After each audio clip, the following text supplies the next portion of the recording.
आता असं म्हणेन घरला जायचंय का असं म्हणणाऱ्यांना मी असं म्हणेन की मुख्यमंत्री पण आमच्याकडे आहेत आणि गृहमंत्री पण आमच्याकडे आहेत. त्यामुळे दमात घेऊ नका आणि हलक्यात पण घेऊ नका.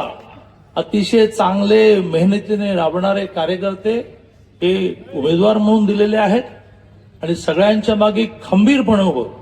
मी अनेक वर्ष माननीय देवेंद्रजींबरोबर काम करतो.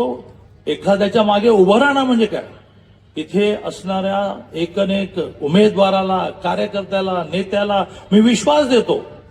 असे जे कोणी दमदाटी करणारे असतील, रात्री बेरात्री आपण देवेंद्रजींना फोन करूया. तर म्हणजे मी पालकमंत्री आहे, मीच पुरेसा आहे.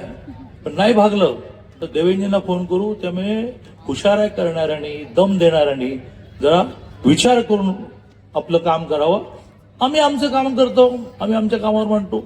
कुठे यादी आहे नंतर प्रेसला देतो, पण कामावर आपण लढूया.